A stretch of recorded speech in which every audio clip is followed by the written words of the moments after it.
demasiadas batallas y muy pocos recursos. El 22 de agosto de 1941, el Generaloberst Franz Halder recibió buenas noticias del grupo de ejércitos norte. Von Manstein perseguía a los soviéticos al sur del lago Ilmen.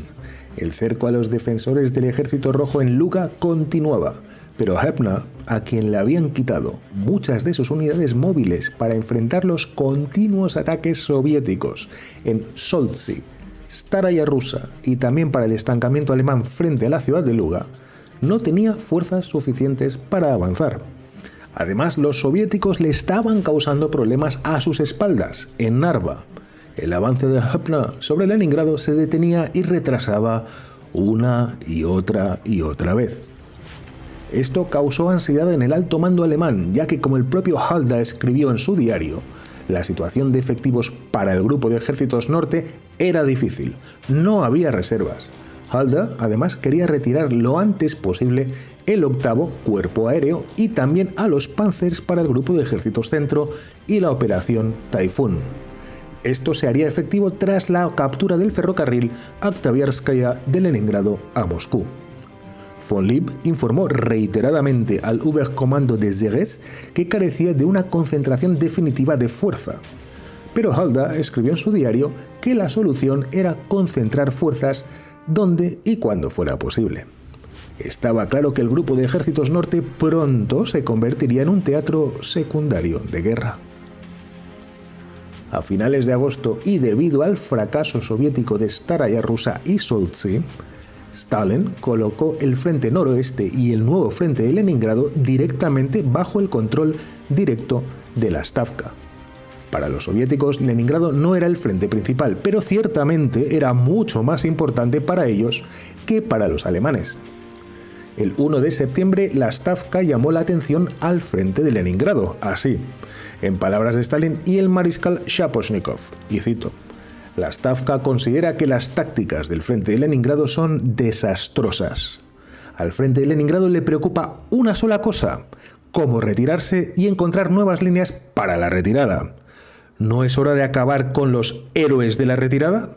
El cuartel general le permite retirarse por última vez y exige que el frente de Leningrado reúna el valor para retomar honesta y firmemente la defensa de Leningrado". Cierro cita.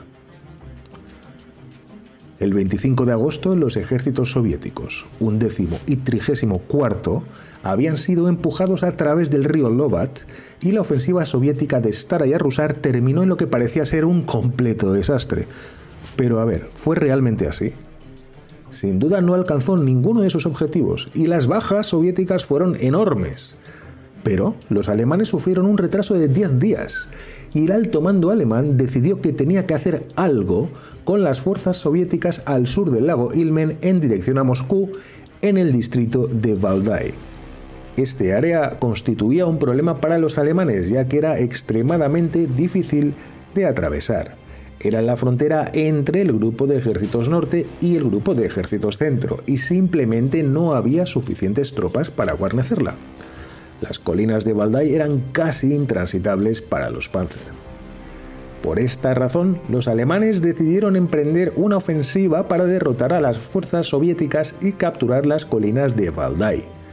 El Oberkommando de Zeres había decidido que la amenaza de otra ofensiva de Solzhenitsyn o de Staraya Rusa que pudiese romper comunicaciones entre los grupos de ejércitos norte y centro debía eliminarse definitivamente.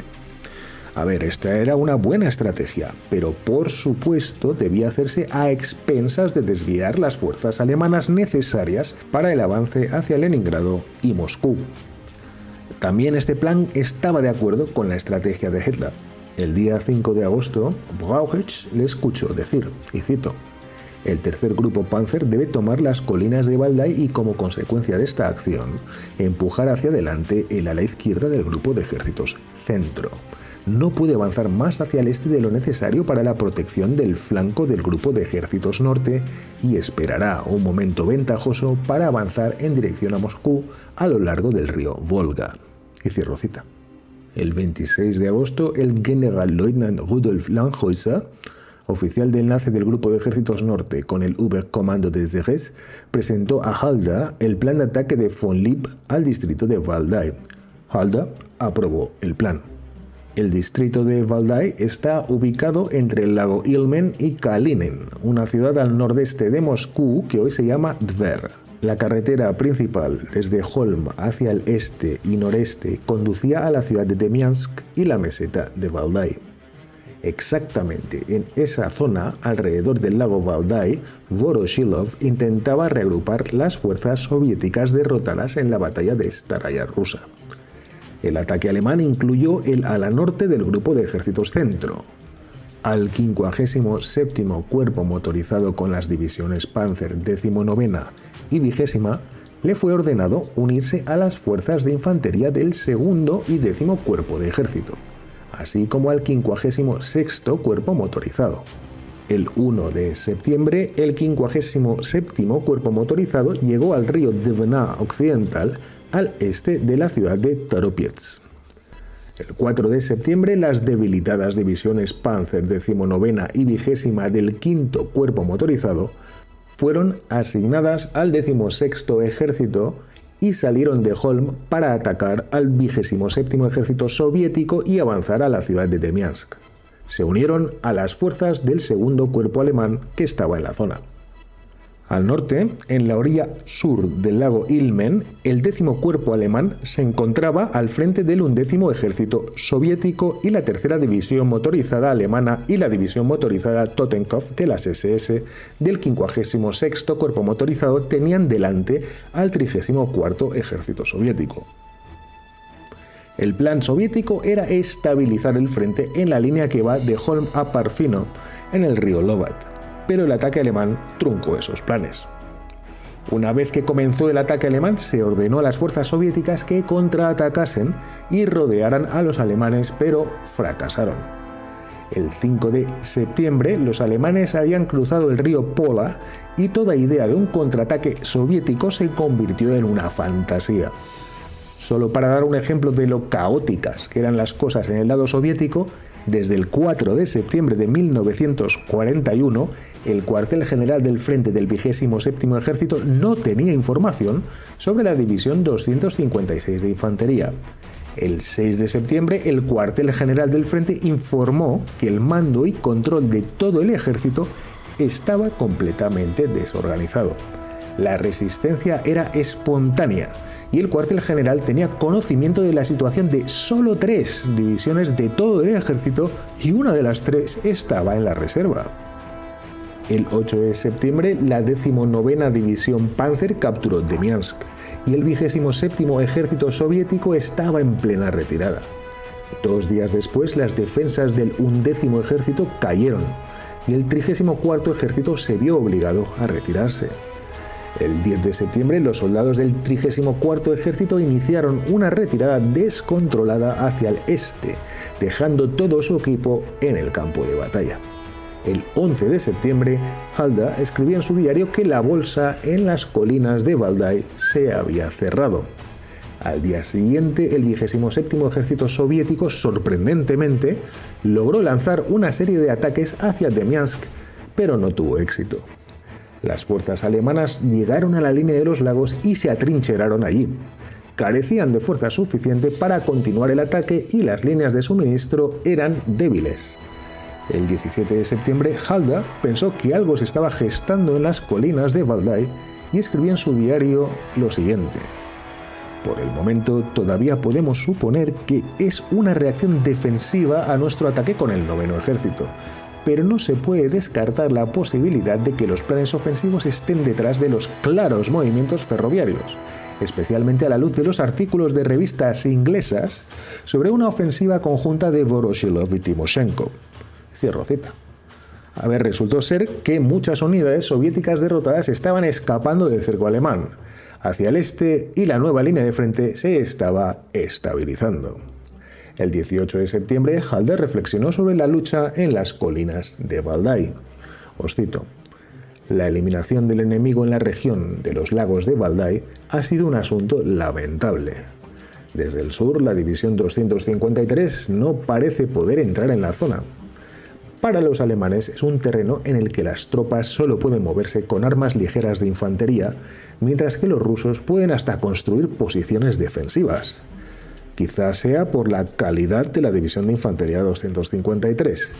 Desde el norte, donde tuvo que atacar la 19ª División Panzer, las condiciones de las carreteras crean enormes problemas para nuestras tropas. Y cierro cita. Además de la descripción de Halder, el clima también era terrible. El terreno era bosque muy denso, con muchos lagos y muy pocos caminos que estaban en muy mal estado. Llovió constantemente y el suelo se convirtió en un enorme barrizal. El 20 de septiembre, las divisiones Panzer octava y 19ª, junto con una buena cantidad de artillería de calibre mediano, fueron retiradas del norte y asignadas ya al grupo de ejércitos centro. Al día siguiente, el segundo cuerpo de ejército en el distrito de Valdai fue atacado por el Ejército Rojo, cuyas fuerzas ahora incluían tanques. En ese momento, todas las divisiones Panzer ya habían sido retiradas de la zona. El 22 de septiembre, Halder vuelve a escribir en su diario: la situación del 16º ejército es oscura. Mal tiempo. El ataque de la 19ª División Panzer se pospuso nuevamente debido a las condiciones de terreno extremadamente adversas. Sin embargo, no podemos esperar indefinidamente. El grupo de ejércitos centro necesita las divisiones Panzer para su ofensiva. Lo que me llama la atención es que el enemigo parece estar atacando en este sector a pesar del mal tiempo y las condiciones del terreno. Supera en número a nuestras fuerzas en aproximadamente un 50%. Será imposible sacar la 8ª División Panzer de este sector por el momento. El avance contra el 8º ejército ruso es lento y la lucha muy encarnizada. Hauptmann-Meissner informa sobre su viaje al frente de Valdai. A las divisiones de infantería inspeccionadas en el sector les falta un promedio de 1.500 hombres cada una, aún después de la llegada de los batallones de reemplazo. A la 3ª división motorizada le falta un 20% de vehículos. La 20ª División Panzer, nuestro niño problema, tiene 44 tanques. Ahora está recibiendo 30 nuevos, lo que eleva el total a 74 o 2 batallones frente a la dotación normal de 210 tanques. Hubo una pérdida del 20% en vehículos que eran franceses. No tiene batallón de reconocimiento. La 19ª División Panzer tiene 70 tanques reparables y está recibiendo 20 nuevos para un total de 90. Las condiciones de la carretera y del suelo son indescriptiblemente malas. Es un terreno al que enviar tanques es una completa tontería. Cierro cita. Como se puede comprobar, estas dos divisiones Panzer están a menos del 50% de su fuerza, incluyendo reemplazos. La ofensiva alemana de Demiansk realmente fue un éxito. El frente se estabilizó en la línea de los lagos frente a las colinas de Valdai. Se aseguró la comunicación entre los grupos de ejército norte y centro y se capturó la ciudad de Demiansk. Los alemanes informaron haber tomado 35.000 prisioneros y 117 tanques y 254 cañones bien fueron destruidos o capturados. Volviendo a finales de agosto, en el camino a Leningrado desde Estonia en el oeste, los panzers de Reinhardt esperaban que la infantería despejase su flanco. Después de la captura de las cabezas de puente en el río Luga, las divisiones de infantería alemanas primera y 58ª expulsaron a los defensores soviéticos de las ciudades de Kingisepp y Narva. La defensa soviética permitió que las unidades del 8º ejército se retirasen al este de Narva con la ayuda de la flotilla militar Chutskaya del lado Peipus y el río Narva. Los soldados del ejército rojo en Narva y Kingisepp fueron derrotados, pero no eliminados. Su presencia en la zona obligó a von Lieb a posponer el asalto del 41º Cuerpo Motorizado a la ciudad de Krasnogvardesk, hoy llamada Gatchina, mientras la infantería alemana eliminaba la amenaza al flanco derecho de Hepna.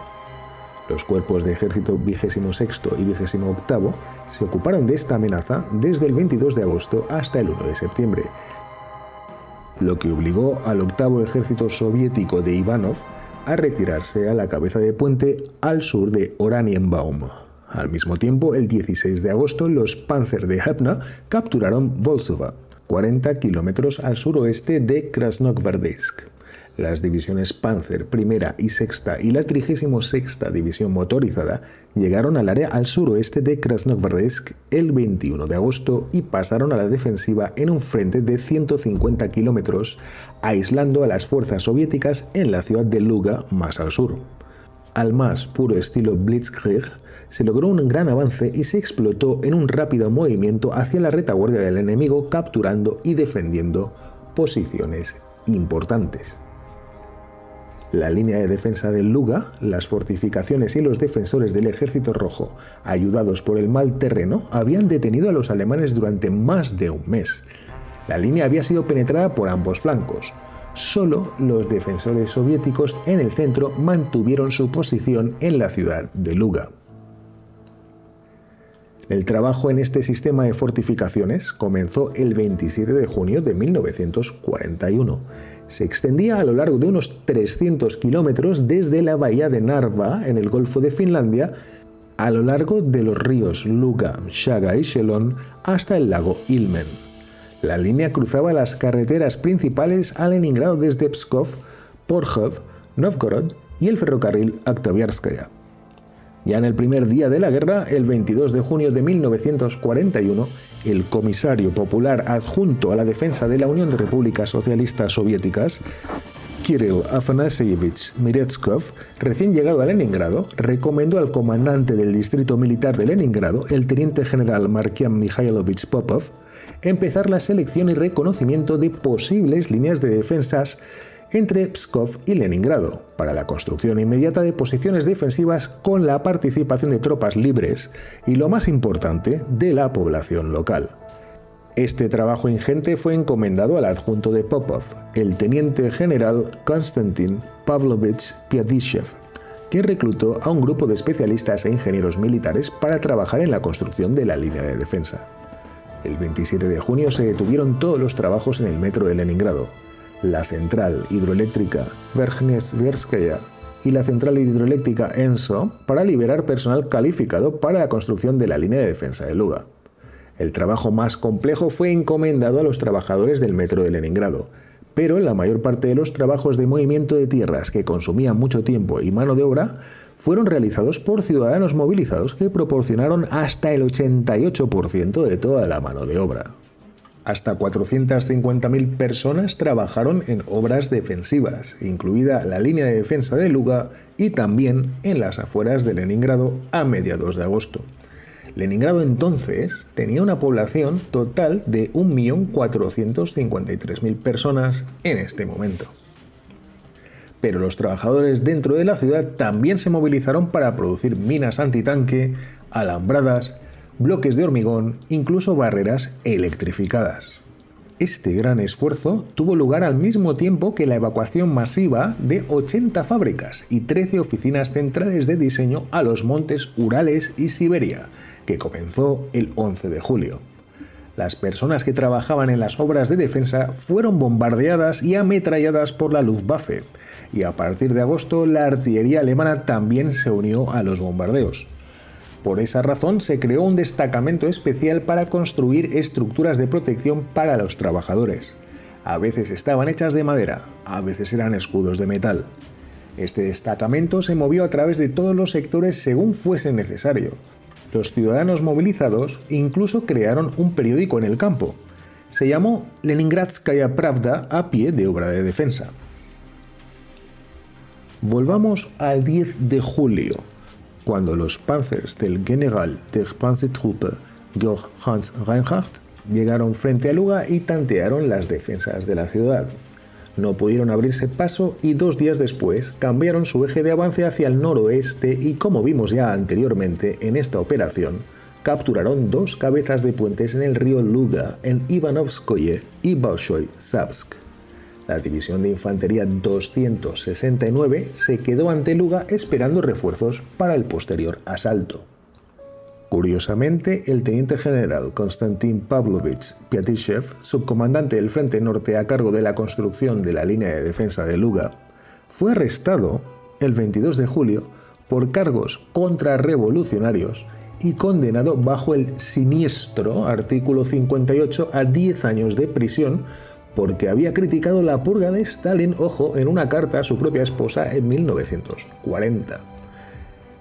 Más tarde, en 1943, el mariscal de la Unión Soviética Alexander Vasilievsky y el mariscal de artillería Nikolai Voronov solicitaron al fiscal de la Unión de Repúblicas Socialistas Soviéticas la liberación de Piadyshev como un valioso líder militar, pero la petición fue denegada.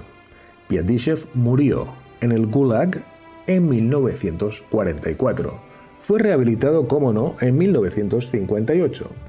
Otro chivo expiatorio más. Con el flanco occidental de la línea de defensa de Luga en manos alemanas, el flanco oriental, como ya vimos, estaba siendo atacado en Novgorod y la ciudad de Luga se estaba convirtiendo cada vez más en un saliente con las fuerzas alemanas cerrándola rápidamente detrás de Luga hacia el norte en Krasnogvardeysk. La lucha por la ciudad de Luga comenzó tan pronto como la división de infantería de las SS Polizei se unió a la división de infantería 269 frente a Luga. El 3 de agosto, los hombres de las SS atacaron las posiciones defendidas por la división de fusileros 177.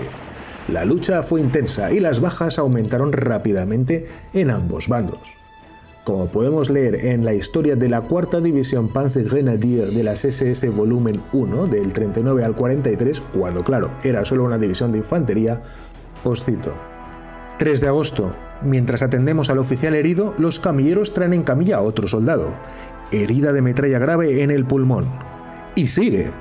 Primero 2, luego 5, luego 7, y de todos lados corren hacia la estación de primeros auxilios. Se están extendiendo rumores salvajes. Supuestamente el comandante del batallón está gravemente herido y el jefe de Estado Mayor ha muerto. Mientras tanto, la afluencia de heridos se está volviendo inmensa. Aquí hay uno con una herida de bala grave en el estómago. Junto a él otro sostiene un brazo destrozado, en un cabestrillo en una férula temporal. Allí otro se retuerce de dolor por un fragmento de proyectil que le arrancó la mitad de las piernas. Y luego alguien con la cabeza vendada se cae al suelo. El torrente de heridos todavía no tiene fin. Dios mío, ¿todo el batallón fue destruido o qué? Cierro cita. El 10 de agosto los alemanes intentaron capturar de nuevo Luga. Esta vez, la división de infantería de las SS Polizei y parte de la división de infantería 269 atacaron al oeste de la carretera de Pskov a Luga. Fue un asalto frontal y fracasó. Helmut Remhild describió el ataque en Geschichte der 269 Infanteriedivision, o lo que es historia de la división de infantería 269, lo siguiente. La ofensiva comenzó a las 0400 horas. El enemigo resistió obstinadamente. La tasa de pérdidas de la división se disparó de nuevo. También hubo pérdidas significativas en las filas de la división SS. 2 pelotones de la compañía y con ellos el teniente mayor von der Litt fueron rodeados en el bosque por rusos. Solo 15 combatientes levemente heridos de la compañía atravesaron el círculo de enemigos furiosamente disparando y bien camuflados. El teniente Litt murió al igual que Delamotte, el comandante de la primera compañía. En la primera compañía solo quedaban 30 soldados, en la tercera compañía 17. Cierro cita. Al parecer, los guerreros ideológicos y politizados de las SS recibieron una experiencia de combate ganada con mucho esfuerzo y sangre en ese día, ya que su mentalidad inicial solo puede describirse como extraña. Se ve que los hombres de las SS avanzaron con sus banderas desplegadas como si estuvieran en un desfile, exigiendo la rendición de los soldados soviéticos. Según Porfiry Mushtakov, teniente y comandante de la batería del Regimiento de Artillería 710 de la División de Fusileros 177 del Ejército Rojo, os cito sus palabras. Los nazis marcharon como si estuvieran en un desfile. Delante hay varios tanques y vehículos blindados, seguidos de infantería con ametralladoras. El comandante de la división ordenó: abran fuego solo cuando se lo ordenen. Cada nervio, cada vena está tensa hasta el límite, pero debemos esperar hasta que los nazis se acerquen. Y cierro cita. Los defensores soviéticos se mantuvieron firmes y la división de infantería de las SS Polizei sufrió 2.000 bajas. Simplemente fueron cegados por el fuego de las ametralladoras y los que saltaron a una zanja antitanque soviética aterrizaron sobre las minas y murieron allí. El comandante SS-Gruppenführer und Polizeigeneral Arthur Milferstedt murió por fuego de mortero soviético cerca del pueblo de Smerdý. Milferstedt fue el primer general de las SS que murió en el frente oriental. Parece ser que algunos de sus soldados no lo apreciaban demasiado, ya que uno de los hombres de las SS capturados por los soviéticos ese día lo describió con estas palabras: «Era un gran cerdo. Quería ganarse la cruz de caballero y nos tiró al fuego. Cuando lo mataron, recibió su cruz». Cierro cita. Al día siguiente, la división SS Polizei parecía haber aprendido la lección porque repelió un contraataque del Ejército Rojo que incluyó tanques Kliment Voroshilov pesados en Stoyanovshchina. La infantería de las SS aprovechó el éxito local y contraatacó, avanzando hacia la carretera. La lucha alrededor de Luga continuó sin cambios sustanciales hasta el día 23 de agosto, cuando los alemanes se abrieron paso entre los lagos Bolshoye Taloni y Cheremienets al este de la carretera y avanzaron hacia el río Luga, aguas arriba al este de la ciudad de Luga. Esto hizo posible atacar la ciudad desde el este y el 24 de agosto la división de infantería de las SS Polizei flanqueó a los defensores soviéticos desde el este y capturó Luga. Los alemanes capturaron 1.937 prisioneros y capturaron o destruyeron 53 tanques, 28 cañones y 13 cañones antitanque. El batallón de ingenieros de la división de infantería SS Polizei retiró o desactivó 6.790 minas de todo tipo que contenían 46 toneladas de explosivos. Los zapadores alemanes notaron para su sorpresa que muchas minas soviéticas estaban en cajas de madera, lo que impedía su detección por un detector de minas estándar. En el lado este de la línea de defensa de Luga, Novgorod había caído el 16 de agosto. Ese mismo día, las divisiones de fusileros soviéticas 70ª y 237ª, que tenían escasez de alimentos, municiones y suministros y estaban ubicadas entre Luga y Novgorod, se vieron casi cercadas y comenzaron a retirarse disimuladamente a Leningrado. Pero los alemanes detectaron la retirada y enviaron a la Luftwaffe a bombardear y ametrallar a los soviéticos en retirada. El comandante interino de la 237ª División de Fusileros, el Palkovnik o coronel Tishinsky, cayó, y el general de división Andriy Yegorovich Fedyunin, comandante de la 70ª División de Fusileros, murió rodeado por los alemanes. Los supervivientes de la 70ª División de Fusileros, que escaparon el 25 de agosto, sumaban solo 3.197 soldados. La 237ª División de Fusileros estaba peor. Solo 2.259 soldados escaparon el 29 de agosto, 4 días después. Las fuerzas del Ejército Rojo derrotadas en Luga el 24 de agosto recibieron la orden de reagruparse y destruir las fuerzas alemanas que habían cortado sus líneas de suministro y comunicaciones en la ciudad de Krasnogvardesk, situada a sus espaldas y al norte de Luga. 4 días después se cortaron del todo las rutas de suministro y se creó un Kessel, en alemán o caldero, con las divisiones de fusileros 70, 90, 111, 177 y 235, la primera y tercera divisiones de milicias independientes y la división de tanques 24. Un total de 43.000 soldados quedaron atrapados en la bolsa de Luga. El general de división Andriy Nikitovich Stanen, comandante del 41º Cuerpo de Fusileros, hizo lo mejor que pudo para escapar del cerco hacia el norte, pero fracasó contra la 8ª División Panzer que defendía el sur de Krasnogvardesk. Es importante tener en cuenta que hubo un intento soviético real de abastecer a las tropas por aire. El 5 de septiembre, 6 aviones R-5 y un Douglas DC-3 volaron al Kessel. Regresaron 2 aviones R-5, el resto fueron derribados por cazas alemanes.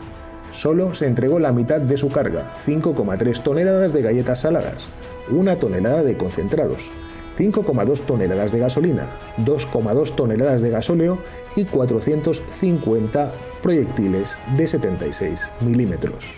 También se entregaron algunos medicamentos y herramientas para cavar trincheras. Los soldados del Ejército Rojo rodeados lucharon como pudieron hasta el 15 de septiembre, retrasando de alguna manera el ataque alemán a Leningrado. solo 13.000 soldados soviéticos lograron salir del cerco y unos 20.000 fueron hechos prisioneros. El resto murió o se unió a los partisanos. El 17 de agosto, la Stavka evaluó correctamente que la mayor amenaza para Leningrado era el avance alemán sobre el río Volkhov. En sus propias palabras, os cito: la Stavka cree que la dirección más peligrosa del avance del enemigo es la dirección este hacia Novgorod, Chudovo, Malaya Vishera y más allá del río Volkhov. Si los alemanes tuvieran éxito en esta dirección, significaría rodear Leningrado desde el este, una ruptura en las comunicaciones entre Leningrado y Moscú y una situación crítica en los frentes norte y noroeste. Cierro cita. Chudovo fue capturada por los alemanes el 20 de agosto, como ya vimos anteriormente. La llegada de las fuerzas alemanas a las afueras de Leningrado obligó a un cambio en el sistema de mando y control en el Ejército Rojo. El Frente Norte se dividió en dos frentes nuevos, el Frente de Leningrado y el Frente de Karelia. El teniente general Markian Popov era el nuevo comandante del Frente de Leningrado. La Stavka envió nuevas formaciones también al Frente de Volkhov. El 52º Ejército se desplegó en el área de Tikhvin. Esto fue una completa sorpresa para los alemanes que estaban allí, quienes derrotaban y a veces destruían ejércitos soviéticos enteros solo para encontrar ejércitos completamente nuevos que aparecían ante ellos y de los que nadie había oído hablar ni sabía nada. Los ejércitos 54 y 4 soviéticos también se desplegaron al este del río Volkhov para evitar que los alemanes y los finlandeses uniesen fuerzas al este de Leningrado. Pero los alemanes habían recibido refuerzos en esa zona. El 39º Cuerpo Motorizado, dirigido por el general de Panzertruppe Rudolf Schmidt, llegó el 25 de agosto empujando a la primera brigada de montaña soviética fuera de Lyuban. El 29 de agosto, la 12ª División Panzer y la 20ª División Motorizada, junto con 3 divisiones de infantería tras ellas, capturaron Tosna y Mga, llegando al río Nieva. Los alemanes estaban a solo 26 kilómetros al sureste de Leningrado. Popov colocó el 55º Ejército al sur de Leningrado, el 42º Ejército al este y ordenó a los restos del 48º Ejército de Akimov, reforzado por una división de guardias fronterizos de Karelia de la NKVD, que recuperasen la ciudad de Mga. Hay que reconocer que capturaron Mga, pero solo por un día, ya que los alemanes la recuperaron el 30 de agosto. En la conferencia del Führer a las 17:30 horas del 5 de septiembre, se decidió que el objetivo del Grupo de Ejércitos Norte se había logrado. Ahora se convertiría en un teatro de operaciones subsidiario. La directiva del Führer número 35 ordenó que 3 cuerpos motorizados y el 8º Fliegerkorps, o el cuerpo aéreo, pasaran al control del Grupo de Ejércitos Centro. Con sus 2 divisiones Panzer y 2 motorizadas restantes, el Grupo de Ejércitos Norte de Wilhelm von Lieb no podía hacer grandes avances y la conquista de Leningrado al asalto estaba realmente fuera de la cuestión. Al día siguiente, el Oberkommando de Seres y von Lieb discutieron sobre la estrategia del Grupo de Ejércitos Norte, como podemos leer en el diario de Halda, que dice así: el comandante en jefe del Grupo de Ejércitos Norte nos describe la situación. Luchar en un frente amplio, en un área de bosques, lagos y pantanos, desgasta a las tropas a un ritmo muy rápido. Pero ahora que los reemplazos llegan en un flujo constante, el mantenimiento de la fuerza de combate está asegurado. El mando del grupo de ejércitos prevé la ofensiva en 3 fases. 1. Liquidación de la bolsa al norte de Luga y ruptura de la línea de defensa de Leningrado. 2. Toma de las fortificaciones costeras. 3. Empuje hacia el nordeste para unirse con los finlandeses. Un plan tan metódico requiere mucho tiempo para desarrollarse, pero dadas las características del Grupo de Ejércitos Norte, sería demasiado esperar un tipo de operación flexible y más fluida. Y cierro cita. Entonces el grupo Panzer de Hepna atacaría desde el suroeste.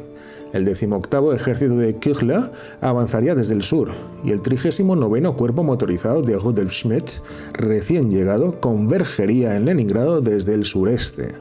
El 16º Ejército del general Busch tenía la misión de defender el flanco derecho a lo largo del río Volkhov y la línea de lagos de Valdai. El último acto del avance a Leningrado estaba a punto de comenzar. Y llegamos así al final del episodio una vez más. Si os ha gustado, por favor, comentad, dadme un me gusta y ¿qué hacéis que no os habéis suscrito aún los que no estáis suscritos? Y si no os ha gustado, os doy las gracias doblemente por haber llegado hasta aquí. Muchas gracias, como siempre, por estar ahí.